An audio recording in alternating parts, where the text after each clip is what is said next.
कीजिए, बढ़ने लगी है बात,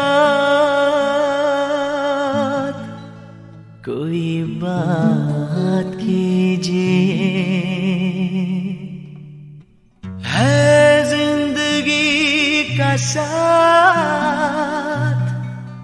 कोई बात कीजिए। कट जाएगी ये रात, कोई बात कीजिए। साहब अगर खिलाफ हैं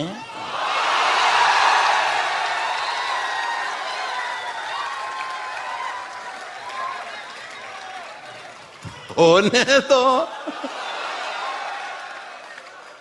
अगर खिलाफ हैं होने तो, जान थोड़ी है। अगर खिलाफ हैं होने दो, जान थोड़ी है। ये सब धुआं है, कोई आसमान थोड़ी है। ये सब धुआं है, कोई आसमान थोड़ी है। कोई आसमान थोड़ी है साहब। लगेगी आग तो आएंगे घर के ही जद में, लगेगी आग तो आएंगे घर के ही जद में। यहां पे सिर्फ हमारा मकान थोड़ी है। मैंने शाहों की मोहब्बत का भरम तोड़ दिया, मेरे कमरे में भी एक ताजमहल रखा है। राहत इंदौरी नाम एक ऐसे शायर का जो आम आदमी की आवाज की शायरी किया करते थे, वो आज हमारे बीच नहीं है, लेकिन उनके अशार, उनका अंदाज, उनकी शायरी हमारे बीच बाद जमाने तक रहने वाली है। जब भी कोई ऐसी बात होगी और बिंदास अंदाज में कोई बात कहने का जब जिक्र होगा तो राहत साहब का जिक्र होगा, राहत के शेरों का जिक्र होगा। और ऐसे ही अपनी कुछ यादें और उनकी शायरी पर अपने विचार लेकर हमने कुछ लोगों से बातें की हैं, वो इस प्रोग्राम के जरिए हम आप तक पहुंचा रहे हैं। सबसे पहले हमारे साथ जुड़ रहे हैं बनारस से मशहूर शायर मेयार सनेही, जिनको कि मौका मिला है कि कई दफे वो राहत इंदौरी साहब से मिल चुके हैं और उनके साथ मुशायरों में आपने शिरकत भी की है। तो मेयार सनेही साहब, बहुत बहुत स्वागत है आपका, नमस्कार। और इस वक्त जबकि राहत साहब हमारे बीच नहीं है, क्या कहेंगे आप? कई मुशायरों में साथ हुआ। सबसे पहला मुशायरा हमने राहत साहब के साथ बलिया ने गधरे मेले में पढ़ा था जी। हाँ, 20 साल पहले की बात बता रहा हूँ। और सुनने में तो बहुत, जितने भी मुशायरे यहाँ बनारस में होते थे, करीब करीब सभी में जाते थे जी। लेकिन स्टेज पर पढ़ने का मौका नहीं मिलता था। इधर जो है कुछ वर्षों में जो मुशायरे हुए हैं यहाँ पर जो है दीपक मधोक वगैरह ने किया था। अभी लेटेस्ट मुशायरा जो उन्होंने किया था उसमें साथ हुआ था, उसमें मैं पढ़ा था। उसमें मुनव्वर राना की अध्यक्षता में हुआ था जी। वो सेम बरेलवी तो कार, वो तो बहुत मशहूर और मारूफ, एक खास अंदाज उनका पढ़ने का हुआ था जी, हुआ करता था। पब्लिक लोग काफी पसंद करते थे। मेरा भी साथ हुआ है, कुछ खत्म करना चाहिए। तो बहुत से लोग उनके मिलने के लिए आते थे, उनसे बात करते थे, पूछते थे और सबके साथ मिलते थे। बहुत ही अच्छा अंदाज, बेबाक शायरी करते थे जी जी। नहीं और मंचों के शायरी उसमें बहुत दिन तक वो बिल्कुल अकेले ही रहेंगे, वैसा दूसरा पैदा होना मुश्किल है। उनकी कमी हमेशा खलेगी, लेकिन उनके अशार हमें जिंदा दिल और जोश से भरपूर बनाए रखने में हमारी मदद करेंगे। बहुत शुक्रिया मेयार जी, आपने इस मौके पर अपने विचार हम तक पहुंचाए, शुक्रिया। राहत साहब के साथ तमाम राष्ट्रीय अंतर्राष्ट्रीय मुशायरों में शिरकत करने वाले आजमगढ़ के बहुत ही मकबूल और जिंदा दिल शायर मैकश आजमी इस वक्त हमारे साथ हैं और वो भी राहत साहब के साथ अपने तजुर्बे और उनकी शायरी पर अपने विचार हम तक पहुंचा रहे हैं। और राहत साहब आज हमारे बीच नहीं है, लेकिन उनकी शायरी हमारे साथ हमेशा रहने वाली है। राहत साहब से जुड़ी कुछ यादें या फिर उनकी शायरी के बारे में आपके क्या विचार हैं हमारे श्रोताओं तक, वो हम पहुंचाना चाहेंगे। राहत इंदौरी शायरी का और आज के दौर का बहुत अहम और मैं समझता हूँ सबसे बड़ा नाम था। उनका लहजा, उनका रंग जो था वो सबसे अनोखा था।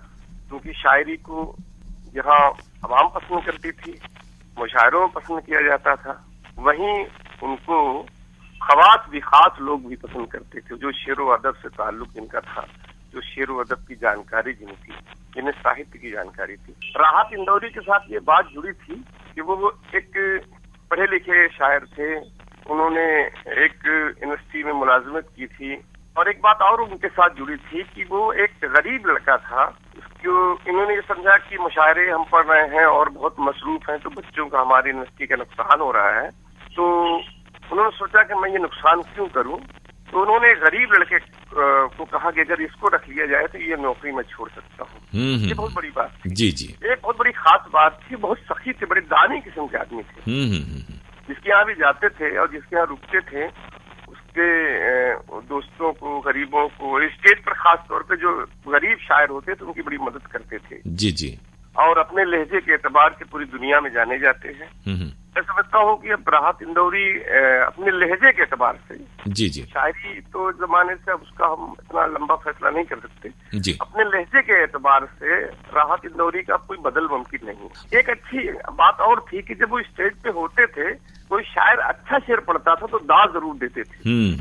चाहे वो मकामी लोकल शायर हो, चाहे वो बड़ा शायर हो, इससे कोई मतलब नहीं होता था। जी जी, और जब कोई बड़ा भी शायर मतलब कोई ऐसा शेर पढ़ता था जिसमें कजी हो, जिसमें कमी हो, तो उस पर तनकीद कमेंट भी बहुत करते थे। और दिल में कोई ऐसी बात नहीं रखते थे कि फिर बात में बात भी करने लगते थे, और जो सियासी बातें होती थी लेकिन वो सियासी लगती नहीं थी। जी जी, बहुत दुखद बात है जी, बहुत अफसोसनाक पहलू है कि राहत साहब हमारे बीच से चले गए। शुक्रिया मैकश जी। और अब हमारे साथ मुंबई से फोन लाइन पर जुड़े हैं बड़े शायर, और आकाशवाणी विविध भारती मुंबई से आपका गहरा जुड़ाव रहा है। आप वहां पर एक अरसे तक वरिष्ठ उद्घोषक के पद पर रहे हैं और एक बड़े शायर हैं। उर्दू अकादमी उत्तर प्रदेश से आपके गजल संग्रह को पुरस्कृत किया जा चुका है और कई फिल्मों में भी आपने गीत लिखे हैं। राहत साहब, चूंकि मुंबई में फिल्मी दुनिया में भी उनका एक मुकाम रहा है, सफर रहा है, कई गाने उन्होंने लिखे, आपकी कई मुलाकातें उनके साथ हैं, तो क्या कहेंगे इस मौके पर राहत साहब जब आज हमारे बीच नहीं है, लेकिन उनकी शायरी, उनके गीत, उनका अंदाज, जो खास अंदाज था, वो हमारे बीच हमेशा रहने वाला है। बड़ा अफसोस हुआ उनके बारे में सुन के और उनके इंतकाल के बारे में सुन के, और मेरी उनसे एक दो बार मुलाकात भी हुई बम्बई में भी, एक स्टूडियो में, सहारा स्टूडियो में मैं भी गया था किसी से मिलने, और वो भी वहाँ आए हुए थे, उनकी एक रिकॉर्डिंग थी, तो हम दोनों इंतजार ही कर रहे थे एक दूसरे के किसी न किसी का, तो बैठ गए साथ और बातें होने लगी, और बड़े मुखलिस इंसान से बहुत अच्छी तरह पेश आए। जो हालात थे खासकर फिल्मी गानों पे जी जी हम लोग बात करते रहे, और उनका, हालांकि मैं भी लिखता हूँ और वो भी लिखते हैं, मगर ये जरूर था कि हम दोनों जो गाने आ रहे उस जमाने में भी आ रहे थे, वो लिख रहे थे और मैं भी लिख रहा था, और जो बदलता हुआ रंग था गानों का, जी जी, उससे वो खुश नहीं थे, और मैं भी मतलब पसंद नहीं करता था जी जी जी गानों को, लेकिन क्या है, कुछ तिजारती एक जिम्मेदारी हो जाती है, मजबूरी हो जाती है कि वैसी चीजें लिखना पड़ती है जी, तो भी लिखते थे, मगर उन्होंने कोशिश यही की कि मेयार बाकी रहे, शायरी रहे, और बड़े बाकमाल शायर थे, और उन्होंने मुशायरे में अपना एक रंग जमाया, मुशायरे का एक अलग मिजाज बनाया। राहत इंदौरी को सुनने के लिए लोग बैठे रहते थे, और सबसे बड़ी चीज थी कि वो बड़े अच्छे परफॉर्मर थे, मुस्कुराते रहते थे, कोई किसी तरह का कोई टेंशन नहीं, पब्लिक कुछ भी कहे, अगर पसंद करे ना पसंद करे तो भी वो कह देते थे ये शेर अच्छा था, भी कहते थे। बड़ा एक अलग इंसान था, अलग एक शायर था, और उसके जाने से वाकई एक कमी तो जिसे कहते हैं ना कि जो होती, जो लोग जा रहे हैं उनकी कमियां अब कहाँ पूरी हो रही हैं, जी जी, वही हाल अब ये है कि राहत इंदौरी भी चले गए और उनकी कमी पूरी होना बहुत मुश्किल है, और इसका असर मुशायरों पे भी पड़ेगा। हालांकि मुशायरे अब इन दोनों ऑनलाइन हो रहे हैं, लेकिन पब्लिक उन्हें जरूर मिस करेगी, और हम लोग तो मिस करेंगे। जी जी, बेबाक और बड़ा अच्छा शायर, अपने रंग का शायर चला गया। जी जी, लेकिन उनके अशार, उनकी गजलें हमारे साथ हमेशा रहेंगी। और बहुत दूर मुंबई से आप हमारे साथ जुड़े अहमद वसी साहब, बहुत शुक्रिया आपको कह रहे हैं हम आकाशवाणी की जानिब से। बिल्कुल बिल्कुल। और तमाम आदमी की आवाज, आवाम की आवाज राहत साहब थे। उनकी शायरी तो हमेशा रहेगी, लेकिन उनकी शख्सियत के बारे में इस वक्त हम चर्चा करने के लिए काशी हिंदू विश्वविद्यालय हिंदी विभाग के वरिष्ठ प्रोफेसर और साथ ही साथ समकालीन गजल है उस पर बहुत ही पैनी नजर रखने वाले और एक मशहूर शायर प्रोफेसर वशिष्ठ अनूप इस वक्त हमारे साथ फोन लाइन पर जुड़े हैं। वशिष्ठ अनूप जी नमस्कार। और ये कहें कि राहत साहब का एक अचानक से गुजर जाना हुआ, एक वो आवाज जो कि आवाम की आवाज हुआ करती थी, वो खामोश सी हो गई है, बड़ा माहौल अलग सा है। क्या कहेंगे उनकी शायरी के बारे में, शख्सियत के बारे में? ये बहुत दुखद है। ये राहत साहब ऐसे शायर थे जी, जिन्होंने आम आदमी की जबान में बेहतरीन शायरी की और गजल को, अपने अशारों को बहुत खूबसूरत अंदाज में पेश किया। बातचीत के लहजे में उन्होंने अपने कहने का अंदाज बनाया था और जिसके बहुत सारे लोग जिसके दीवाने थे और बहुत सारे नए शायरों ने उनकी नकल की, उनका अनुकरण किया। उनके अंदाज में बहुत सारे लोग कहने लगे। तो हाँ, तो वो एक नई शैली विकसित की उन्होंने, बिना गलेबाजी के, बिना गाए हुए जी, और बातचीत के अंदाज में कहना और लोगों के दिल तक उतर जाना, ये उनकी खासियत थी। बेबाक अंदाज के कारण कभी कभी कुछ विवाद भी हुए, लेकिन इस सब के बावजूद वो लोगों के दिलों में रहे और अब भी हैं। जी जी। उनके बहुत सारे शेर, चांद पागल है उनकी एक पुस्तक है जी जी, चांद पागल है अंधेरे में निकल पड़ता है। वो उनके इतने सारे शेर हैं। एक उनका शेर अभी इधर तो मैं देख रहा हूँ कि बहुत सारे लोगों ने जो उनको श्रद्धांजलि दी है जी, उसमें उनके तमाम शेर चुन चुन कर लोग पेश कर रहे हैं।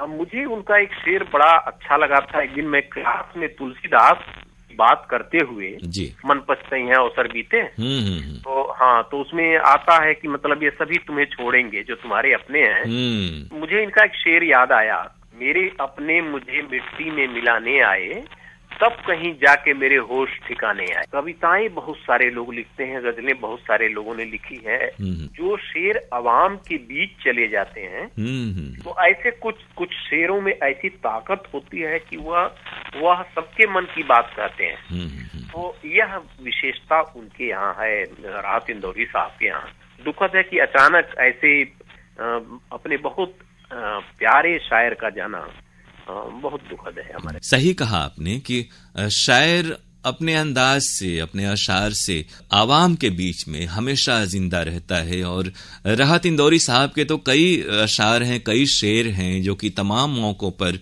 कोट किए जाते हैं, उद्धृत किए जाते हैं। अपने बिंदास बेबाक अंदाज के लिए जाना जाने वाला शायर आज भले ही हमारे बीच नहीं है, लेकिन उसकी शायरी बाद जमाने तक यकीनन हमारे साथ रहेगी। और राहत साहब का जिक्र हमेशा होगा जब भी जिंदा दिल शायरी का जिक्र होगा। बेखौफ और हिम्मत के साथ अपनी बात और हवा के खिलाफ भी अपनी बात कहने की जब बात चलेगी, जिक्र चलेगा, तो राहत साहब का जिक्र होगा। उन्हें बहुत ही अकीदत के फूल हम कह सकते हैं कि अर्पित कर रहे हैं इस प्रोग्राम के जरिए। और अब इजाजत दीजिए राहत साहब के ही इस शेर के साथ कि 2 गज सही ये मेरी मिल्कियत तो है, ऐ मौत तूने मुझे जमींदार। मैं कह रहा हूं कि मैं जब मर जाऊं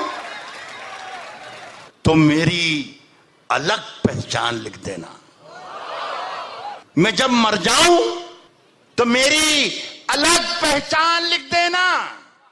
लहू से मेरी पेशानी पे हिंदुस्तान लिख देना। मैं जब मर जाऊं। बहुत शुक्रिया।